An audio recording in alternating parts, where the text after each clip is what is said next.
My father died when I was 10. My mother remarried a millionaire who hated me, so I left. I became a hotel cleaner. Then one day, they checked into my hotel. My own mother handed me a $5 tip and didn't recognize my face. My stepfather snapped his fingers at me like a dog. For 3 years, they thought I was just the cleaner. They never asked themselves, why did I stay? My name is Amber Hartley. And for 3 years, my family thought I was just the cleaner at the Royal Olympus Hotel in Miami. Not a manager, not an event planner, not the owner's secret weapon. Just the girl with the mop bucket who scrubbed toilets and folded towels. They walked past me every time they came to town. My own mother adjusted her pearl necklace and looked right through me. My stepfather, Charles, clicked his fingers at me to fetch him more champagne. And my stepsister, Victoria, once held her designer handbag away from me like I carried a disease. They had no idea that I held the keycard to every room, every secret, and every single dollar of their future. Let me take you back. I was 10 years old when my father, Daniel Hartley, died. He was a good man. He worked construction, came home with dust in his hair, and called me his little sunshine. Every night, he would tuck me into bed and tell me the same story. It was about a brave mouse who built a house from scraps and made all the other animals laugh. I must have heard that story 1,000 times, but I never got tired of it. Because when my father told it, I felt like I was the most important person in the world. When he got sick, it was fast. Pancreatic cancer. 6 months from diagnosis to goodbye. I remember sitting in the hospital waiting room, coloring a picture of a sunflower. That was his favorite flower. A nurse came out and told us he was gone. My mother screamed. I didn't make a sound. I just kept coloring that sunflower, pressing the yellow crayon so hard it broke in my hand. After the funeral, my mother changed. Not all at once. Slowly, like a movie fading to black, she stopped cooking dinner. She stopped asking about my homework. She stopped looking at my father's photos. And then she started going out at night, dressed in nice clothes, wearing lipstick, coming home with the smell of perfume and wine. Within a year, she had remarried a man named Charles Winthrop, III. Charles was rich. He owned a chain of car dealerships and had a second home in the Bahamas. He also had a daughter, Victoria, who was 2 years older than me and already a professional mean girl. The first time I met Victoria, she looked at my sneakers, which had a small hole in the left toe, and said, "Do you need money for new shoes? I can ask my dad." Our new house was a 4-story mansion in Coral Gables, marble floors, a staircase that curved like a snake, a backyard with a pool shaped like a kidney bean. My room was the smallest one, next to the laundry. Victoria's room was the size of an apartment. It had a walk-in closet, a private bathroom, and a balcony overlooking the pool. I didn't complain because my mom looked happy, or at least, she looked like she was pretending to be happy. She laughed more, she wore brighter clothes. But sometimes, late at night, I would hear her crying in the bathroom. She would turn on the faucet so I couldn't hear, but I heard anyway. The problems started small. Charles would introduce me as Diane's daughter instead of his stepdaughter.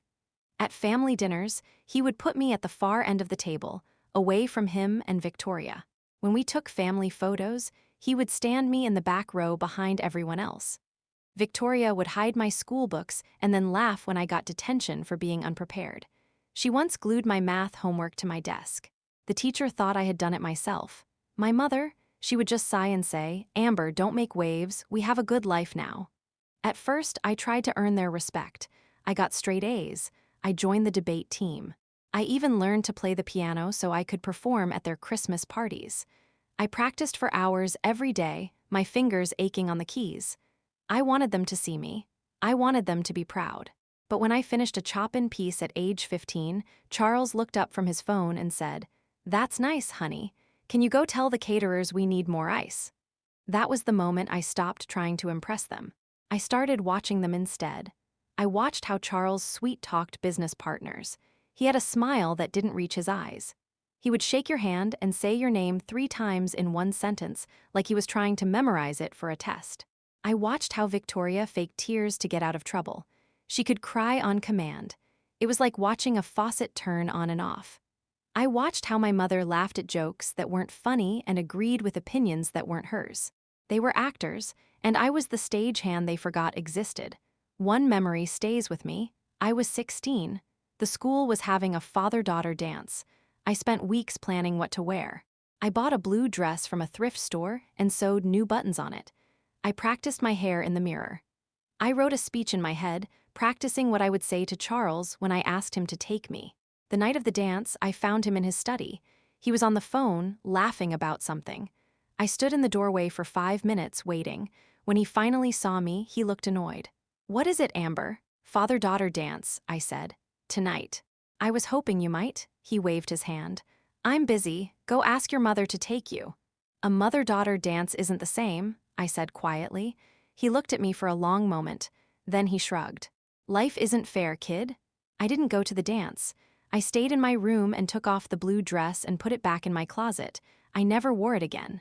After high school, I got accepted to Cornell, full scholarship. When I showed my mother the letter, she glanced at it and said, "That's wonderful, Amber. But you know Charles needs you to work at the dealership this summer. We can talk about college later." There was no later. Charles sat me down and explained that the family business needed me, not in sales or management, in the back office, filing paperwork, answering phones, getting coffee.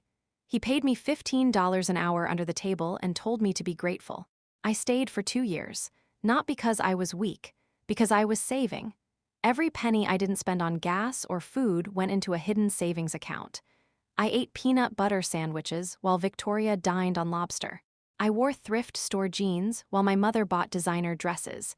And every night I wrote in a journal, not about my feelings, about their secrets.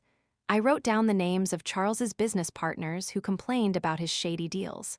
I wrote down dates when Victoria bragged about cheating on her college entrance exams. I wrote down the way my mother transferred money from my father's life insurance policy into a joint account with Charles. The one Charles said was for their retirement. I was collecting puzzle pieces. I just didn't know what picture they would make yet. When I turned 21, I left. I packed one suitcase and moved to Miami. I told my mother I was going to try something new. She said, "Don't disappoint Charles. He gave you a job." I didn't answer. I just got in my 10-year-old Honda and drove south. Miami was hot, loud, and full of strangers. I had $3,000 in savings and no job. For the first 3 weeks, I slept in my car in a Walmart parking lot. I showered at a truck stop. I ate ramen noodles raw out of the package because I didn't have a way to heat water. Some nights, I would sit in my car and watch families walk into the Walmart. Fathers holding children's hands, mothers pushing shopping carts. I would think about my own father, about the way he used to hold my hand. And I would cry. Then I found the Royal Olympus Hotel. It was a beautiful building on the edge of South Beach, 30 stories of white marble and blue glass. The lobby had a chandelier the size of a small car. The guests wore clothes that cost more than my entire life savings. I stood outside the revolving doors for an hour, working up the courage to go in. I applied for a housekeeping position because it was the only job that came with a small employee room in the basement. No windows, no kitchen, just a bed, a sink, and a locker. But it had a lock on the door, and that was enough. My boss was a woman named Rosa. She was from Guatemala, had 3 kids, and worked 16-hour days. She was short, with strong arms and a face that had seen too much. She taught me how to make a bed with hospital corners, how to clean a mirror without streaks, and how to smile at rude guests without crying. She also taught me something more important. One night, after a particularly awful shift where a guest had yelled at her for 10 minutes about a stain that wasn't there, she sat me down in the break room and said, "Amber, in this hotel, you are invisible. Use it." I didn't understand what she meant at first. Then I started working the morning shift. Around 7 a.m., the rich guests would check out. They would leave behind their phones, their laptops, their passports, their wallets. They would complain about the thread count of the sheets or the temperature of the pool. And they would not look at me. Ever. I was a ghost in a gray uniform. One day, a senator from Texas left his tablet under a pillow. I found it. I should have turned it in to Lost and Found. But a voice in my head, my father's voice, I think, said, "Look first." I opened the tablet. No password. And there, in his email, were messages about an offshore account in the Cayman Islands. Money that should have gone to a children's charity. I took photos with my phone. Then I turned the tablet in to the front desk. The senator never knew. That was the beginning. Over the next 3 years, I cleaned rooms for CEOs, politicians, movie stars, and tech billionaires. I saw their secrets lying on nightstands, open on laptop screens, written on cocktail napkins. And every time I found something interesting, I photographed it. I stored everything in an encrypted folder on a phone I kept hidden in a loose floorboard under my bed. I didn't plan to use any of it. Not at first. I just wanted to know that I had power, that the invisible cleaner could see everything. But then my family came to the Royal Olympus. It was a Tuesday in February. I was pushing my cart down the 10th floor hallway when I heard a familiar laugh. High-pitched. Fake, Victoria. She was standing outside room 1024 with her new fiancé, a hedge fund manager named Brett. My mother and Charles were there too. They were checking into the presidential suite for Victoria's engagement party. The suite cost $8,000 a night. I ducked into a supply closet and watched through the crack in the door. My mother looked tanned and thin. She had lost weight and gained diamonds. Her hair was blonder than I remembered. Charles was on his phone, yelling at someone about a deal that was falling through. His face was red. Victoria was taking selfies in front of the suite door, pouting her lips and tilting her head. None of them looked happy. They looked like they were performing. I decided to test something. I put on my uniform, the gray polo shirt and beige pants with the hotel logo, and walked toward them. "Good morning," I said. "Welcome to the Royal Olympus." My mother glanced at me. Her eyes passed over my face like I was a piece of furniture. "Yes, hello, we need extra towels, and champagne, 3 bottles. "Of course, ma'am," I said. "I'll bring them right up." Charles didn't even look at me. He was still yelling into his phone. Victoria was too busy pouting at her phone because the lighting in the hallway wasn't flattering. She said, this is why I hate hotels. The lighting is always terrible." They had no idea who I was. I stood there for a full 10 seconds waiting for a flicker of recognition. Nothing. My own mother did not know her daughter's face. I went to the supply closet and cried for 3 minutes. Then I wiped my eyes, loaded my cart with towels and champagne, and delivered it to their suite. I knocked, walked in, and placed everything on the table. My mother handed me a $5 tip without looking up from her phone. "Thank you," I whispered. She didn't answer. That night, I sat on my basement bed and opened the encrypted folder on my phone. I scrolled through 3 years of secrets. Dirty deals, tax fraud, affairs, embezzlement. Everything a powerful person would pay to keep hidden. And I realized that Charles Winthrop III was in that folder too. The previous year, a businessman named Harold Finch had stayed in room 810. He was Charles's partner in the car dealerships. I had cleaned his room and found a contract in his briefcase. The contract showed that Charles had been skimming money from the dealership's employee pension fund. $2 million over 5 years. I had photographed every page. Now, watching my family sip champagne in a suite they couldn't really afford, Charles's dealerships were struggling. I knew from his stressed phone calls. I decided. No more invisible, no more ghost. But revenge is not a scream. Revenge is a whisper that grows into a roar, and you don't strike when you're angry. You strike when you are ready, so I waited. Over the next 6 months, I learned everything. I found Victoria's French marriage certificate tucked inside a romance novel in her suitcase. She had married a pastry chef named Pierre during a semester abroad and never divorced him. Brett had no idea. I found my mother's secret bank statements inside a hidden pocket of her designer handbag. She had been transferring money from a joint account with Charles into an account in the Caymans under her maiden name. Charles didn't know. I found Charles's second phone in his nightstand. It was locked with a 4-digit code. I guessed his birthday. Wrong, I guessed Victoria's birthday. Wrong, I guessed my mother's birthday.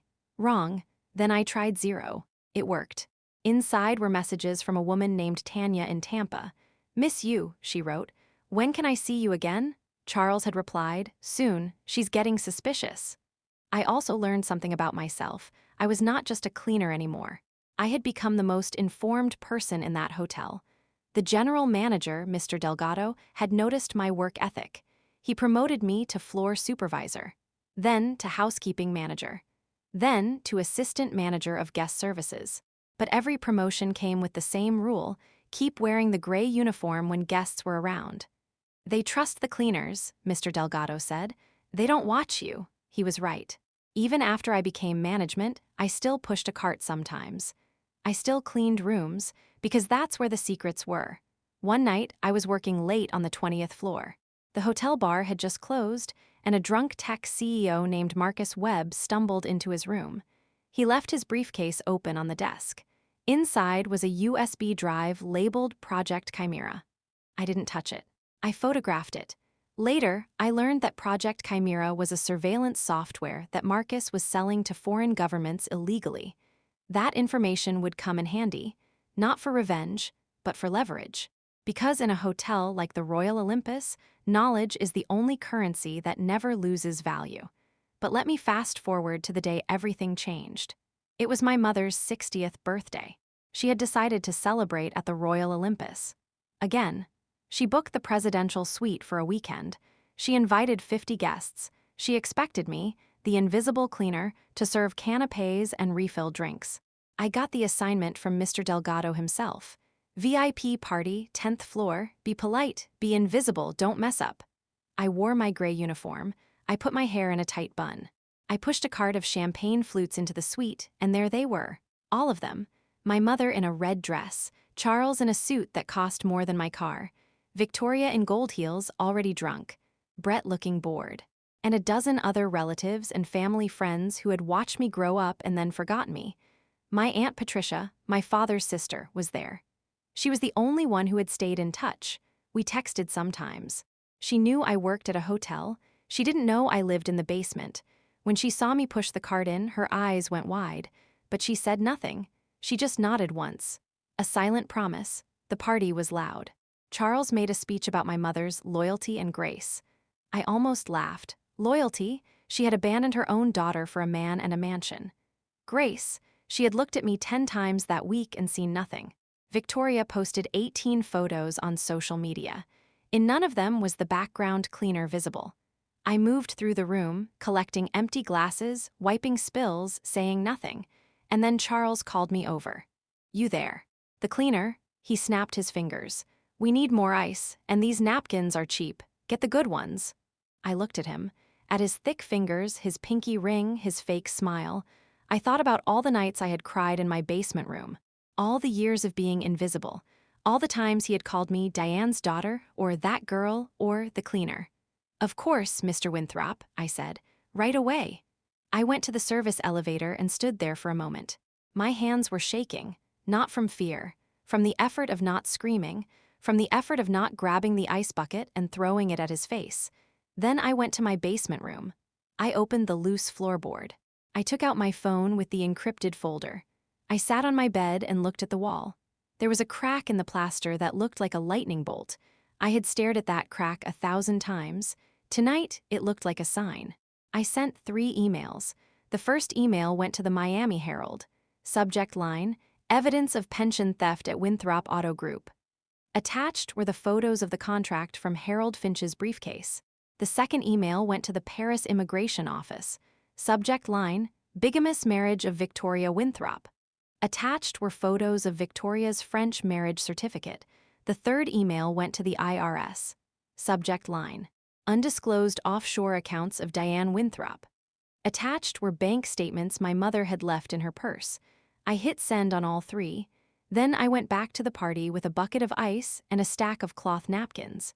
The next 72 hours were chaos, but not for me, for them. The Miami Herald article dropped the next morning. Front page. Winthrop Auto Group faces pension fraud probe. Charles's phone started ringing at 6 a.m. He didn't answer. He just stared at the screen, white-faced. I watched from the hallway as he paced back and forth, talking to his lawyer in a whisper that sounded like a hiss. Victoria got a call from Brett. Someone had sent him screenshots of the Paris marriage certificate. The engagement ended in a screaming match in the hotel lobby. Brett threw his ring at Victoria and walked out. She chased him into the parking lot in her gold heels, crying real tears for once. But Brett didn't look back. My mother got a letter from the IRS. They wanted to audit her accounts. All of them. Including the secret one in the Caymans that Charles didn't know about. She sat on the edge of the bed in the presidential suite, holding the letter in shaking hands. I saw her through the open door. She looked old. They had no idea who had done this. They blamed each other. Charles accused my mother of leaking the pension documents. My mother accused Victoria of being careless with her marriage certificate. Victoria accused Charles of cheating on my mother with Tanya from Tampa. The suite became a war zone. Yelling, crying, doors slamming. At one point, Victoria threw a champagne glass at the wall. It shattered into 100 pieces. I cleaned it up, still invisible. On the third day, my mother came down to the service area near the laundry room. She was crying. She had nowhere else to go because Charles had locked her out of the suite. He had taken her keycard and told her to find somewhere else to stay. She sat on a plastic chair next to the industrial washing machines, her red dress wrinkled, her makeup smeared, and I sat down next to her. "Mom," I said. She looked at me, really looked at me, for the first time in 14 years. "Amber," her voice cracked. "Oh my God, Amber, what are you doing here?" "I work here," I said. "I've worked here for 3 years, you've seen me a dozen times. You called me cleaner. You handed me $5 tips." Her face crumbled. No, that's not possible. I would have recognized my own daughter." "You didn't," I said. "None of you did." She started to cry harder. "Amber, I'm so sorry. I didn't know. I didn't. Please, I need help. Everything is falling apart. Charles is leaving me. The IRS is coming. I don't know what to do." I took her hand. It was soft and cold. The same hand that used to hold mine when I crossed the street. The same hand that had stopped reaching for me years ago. "Mom," I said, "I know." She looked hopeful. "You'll help me? You'll talk to the police? Tell them I didn't know about the pension thing?" I shook my head. "No, Mom. I'm not going to help you. I'm going to tell you why this happened." I pulled out my phone. I showed her the encrypted folder. I scrolled through photos. 3 years of secrets. 3 years of being invisible. Her eyes got wider and wider. "You," she whispered, "you sent the emails." "Yes," I said, "I did."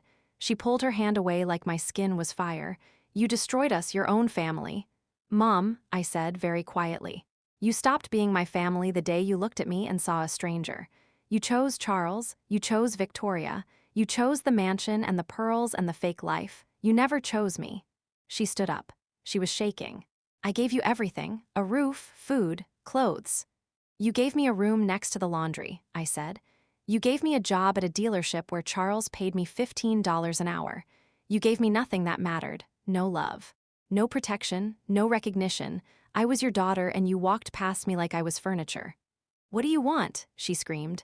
"An apology? Fine, I'm sorry. I'm sorry I wasn't perfect. Happy now?" I stood up too. I was taller than her, stronger, not because I had eaten well, I hadn't, but because I had survived. "I don't want an apology," I said. "I want you to remember this moment. The moment the cleaner stood up. The moment you realized you never saw me, not really." I walked away. She called my name. I didn't look back. The fallout was fast and final. Charles was arrested for pension fraud 3 weeks later. He tried to flee to the Bahamas, but the FBI was waiting at the airport. I saw his mugshot on the news. He looked old and tired and scared. He's currently serving 6 years in a federal prison. Tanya from Tampa stopped taking his calls. Victoria was charged with bigamy. Her French husband, Pierre, filed for divorce and asked for alimony. She lost her real estate license. She tried to become an influencer, but no one followed her. She moved back to Coral Gables to live with my mother. They fight constantly. I hear it from my Aunt Patricia. My mother lost the mansion. The bank foreclosed. The IRS took almost everything. She now rents a small apartment near the airport. She works part-time at a department store folding clothes. She sends me letters every week. I don't open them, but I don't throw them away either. I keep them in a shoebox under my new bed. I tell myself it's not forgiveness. It's just memory, and me, I didn't walk away empty-handed. The night I sent those emails, I also sent a message to Mr. Delgado. I attached a proposal. I had learned, over 3 years, every weakness and every strength of the Royal Olympus Hotel. I knew which vendors overcharged, which employees stole, which guests were security risks. I also knew that Mr. Delgado was planning to retire. And the owner, a quiet old woman named Mrs. Abigail Foster, was looking for someone to take over operations. My proposal was simple: promote me to general manager or I walk. And if I walk, I take my folder of secrets with me. Mrs. Foster met with me in her penthouse suite. She was 82 years old, sharp as a razor, and she had built the hotel from nothing. She asked me one question: why should I trust someone who collects secrets? I looked her in the eye. Because I don't collect them to destroy. I collect them to protect. Your hotel is full of powerful people. They lie, cheat, and steal. And right now, you have no one watching them. I've been watching for 3 years. And no one even knew I existed. She was quiet for a long time. She walked to the window and looked out at the ocean. The sun was setting. The water looked like gold. Then she laughed, a dry, crackling sound. You remind me of myself, she said. When I was young, I was invisible too, a woman in a man's world. They thought I was just the help. She offered me the job. I start next month. The salary is $280,000 a year. I get an office on the 31st floor with windows that face the ocean. I also get a keycard that opens every door in the hotel. I keep it on a lanyard around my neck. I no longer live in the basement. I have a small apartment in South Beach. It has a balcony, a kitchen, and a door that locks from the inside. I sleep 8 hours a night for the first time since I was 10 years old. Sometimes I wake up in the dark and think I'm still in the basement. Then I look out the window and see the city lights, and I remember. But here is the part of the story that still makes me cry when I think about it. Last week, I went to visit my father's grave. He's buried in a small cemetery outside Miami. I brought flowers, sunflowers, his favorite. I sat on the grass and told him everything, about the hotel, about the secrets, about the revenge, about the new job, about the letters I don't open, about the nights I still cry. And then I heard footsteps behind me. It was my Aunt Patricia. She had a bouquet of daisies. She sat down next to me without saying a word. We stayed there for an hour, just the two of us and the quiet. The sun moved across the sky. A bird landed on my father's headstone and sang a song. Finally, she spoke. Your father would be proud of you, Amber. I started to cry. Not the angry tears I had cried in supply closets, not the sad tears I had cried in my car. These were different. These were the tears of someone who had been lost and was finally found. Do you think so? I asked. I know so, she said. He used to say that you had fire in your bones, that you would do something big one day. He just didn't know what. I wiped my eyes. I didn't do something big. I just cleaned rooms and took pictures. Patricia shook her head. You survived, you worked, you watched. And when the time came, you didn't destroy them out of cruelty. You exposed them out of truth. That's not revenge, Amber, that's justice. I'm not sure if it was justice. Maybe it was revenge dressed up in fancy clothes. But I know one thing for certain. My family thought I was just the cleaner. They thought I was nothing. They thought they could use me and lose me and forget me. But they forgot something important about cleaners. We see everything. The tears in the bathroom after a breakup. The phone calls made in whispers. The money hidden in suitcases. The lies told over room service. The fear behind the smiles. The cracks in the plaster that look like lightning bolts. We are the ones who make the bed after you have ruined it. We are the ones who wipe away the mess and leave the room clean for the next guest. And sometimes, just sometimes, we are the ones who turn the keycard and walk into the room you thought was locked. My name is Amber Hartley. I am the general manager of the Royal Olympus Hotel, and I am not invisible anymore. But if you ever stay in my hotel and you see a cleaner in a gray uniform pushing a cart down the hallway, smile at them. Say thank you. Look them in the eye, because you never know who they really are. And you never know what secrets they are carrying in their pocket.